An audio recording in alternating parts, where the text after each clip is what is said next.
campuran antara Homo erectus dengan satu makhluk, saya lupa namanya, yang kepalanya besar, cerdas, tapi hanya satu bidang. Mereka hebat di bidang science and technology, tapi kalau sudah di bidang mental, di bidang ngakalin hati, di bidang itu kita yang punya teknologi internal. Teknologi internal itu apa? Nggak masalah keadaan negara kaya apapun, Anda tetap mampu ketawa outputnya.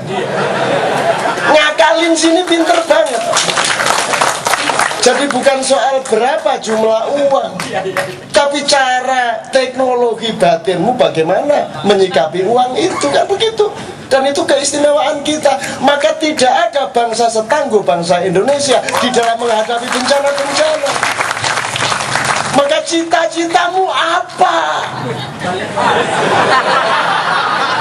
Ini loh, saya ingatkan terus.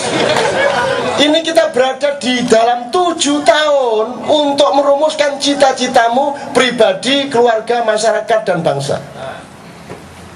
Waktumu tinggal sedikit. Makanya saya cerita dari Idajil sampai ini semua untuk menemukan kamu harus punya cita-cita yang jelas. Cita-cita itu maksudnya bukan ngawang, bukan ngarang, bukan mimpi, bukan apa. Tapi kalau engkau burung, kamu ingin terbang, itu loh. Terbangmu ini kamu nggak temukan sampai sekarang.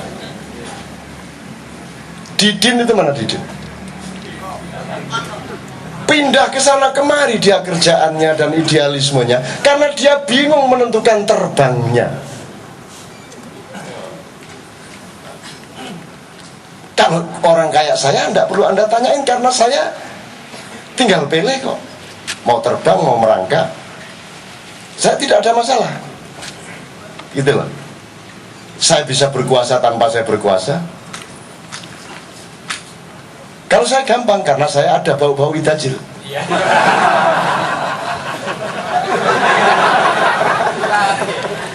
Karena saya pernah menyelam-nyelam bumi, menyelam-nyelam, saya pernah di laut-laut macam-macam, saya pernah lomba-lomba menyelam, lomba macam-macam dari kecil. Saya dari kecil, dari umur 3-4 tahun saya itu berteman dengan pisau. Kalau tidur di bawah bantal saya selalu ada pisau, dan tiap hari saya latihan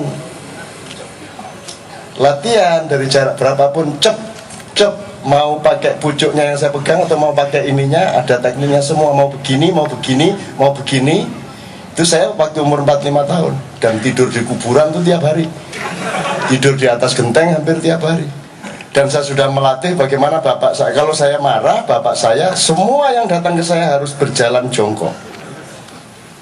Dan itu bapak saya, mbah saya, ibu saya, kakak saya ngerasa no kabeh, pokoknya gak bengok temen aku, ngamuk aku, tak obong omahmu kan.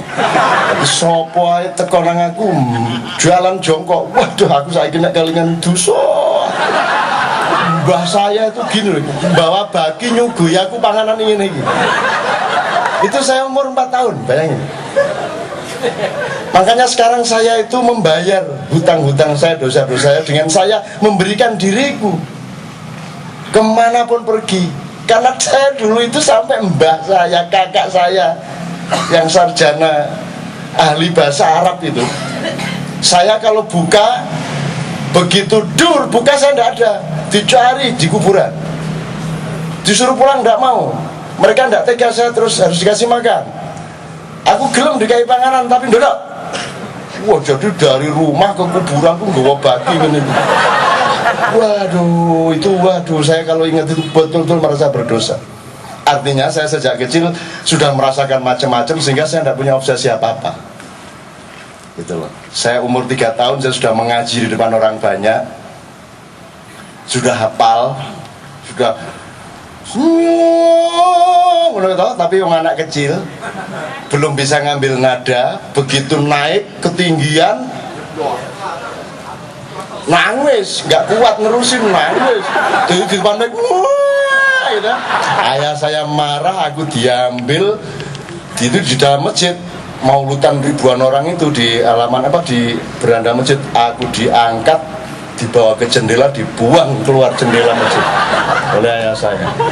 Nah, mulai hari itu saya punya riwayat pemberontakan. Loh, aku dibuang, Idajil ya dibuang. Saya, karena mereka terus sibuk maulidan, saya nangis bentar, tapi saya terus diam-diam lari lewat kebun, lewat bambu-bambu, saya masuk rumah lewat belakang. Rumahnya bapak saya, mbah saya jadi satu, jadi pintunya ada sekitar 15 pintu, gede banget pada waktu itu. Masuk, karena semua orang sibuk maulidan, tak kunci satu persatu. Semua saya kunci, akhirnya saya keluar dari pintu yang paling pojok. Saya bawa semua kuncinya satu bendel. Saya lari melintas desa, saya cari rel kereta api dan saya menyusur rel kereta api itu. Jadi mereka mesti pecahkan itu pintu supaya bisa masuk. Sejak itu mereka tidak berani marah, tidak berani negur, tidak berani apa-apa sama saya. Dikit-dikit pokoknya apa, tempeling, dikit tempeling gitu saya. Oh, enggak bisa, orang tua saya memarahi saya enggak bisa. Jadi sekarang ini saya tidak boleh marah, karena aku sudah kedajalan saya itu sejak kecil sudah gak karu-karuan. Jadi sekarang saya enggak. Sekarang saya, wah makanya istri saya itu beruntung sekali dah. Iya, tidak ada ceritanya marah, enggak. Cuma dimarahi tiap. Oke, saya kembalikan ke turunan-turunan tadi ya. Jadi Anda turunan siapa?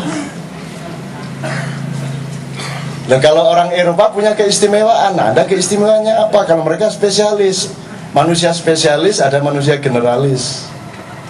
Nah, terminologinya tinggal pilih, akademis, filosofi, ilmu-ilmu sosial, atau sehari-hari. Kalau sehari-hari gampang, ambil aja 4. Ada orang tahu sedikit tentang sedikit hal. Misalnya jual bakmi, ngerti ya bakmi udah.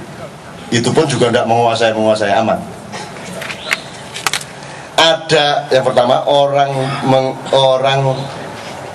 tahu sedikit tentang sedikit hal. Nomor 2, tahu sedikit tentang banyak hal. Bakmi yang ngerti, kacang yang ngerti, tapi ya dikit-dikit. Nomor 3, orang yang tahu banyak tentang sedikit hal. Jelas ya? Manusia fakultatif, menguasai bidang kedokteran tapi di bidang yang lain pokok, kan gitu ya. Nah, ada manusia yang tahu banyak tentang banyak hal. Ini orang yang hebat tapi hidupnya paling berbahaya dan penuh tantangan. Orang-orang di luar Indonesia, di luar surga ini bumi ini, Jawa ini gini, kalau Timur Tengah itu tanah para nabi, kalau Jawa ini, Pulau Jawa ini tanah para dewa. Wali kan sore nabi, nek dewa kan gurung karuan. Itu. Nah, dewa ini siapa? Ya Anda belajar dong Maya Inka, Anda belajar dong Yunani kuno, Anda belajar Mesir kuno, Anda belajar kepada manusia Atlantis, Anda belajar kepada manusia-manusia dalam dimensi-dimensi yang lain tadi. Anda buka web-web tertentu yang rahasia, ada banyak bahan-bahan mengenai itu. Dan saya sedang mempelajari buku 3 abad yang lalu yang juga tidak pernah dibaca oleh siapapun. Dan itu juga sampai sekarang saya bingung dari mana saya dapat buku ini.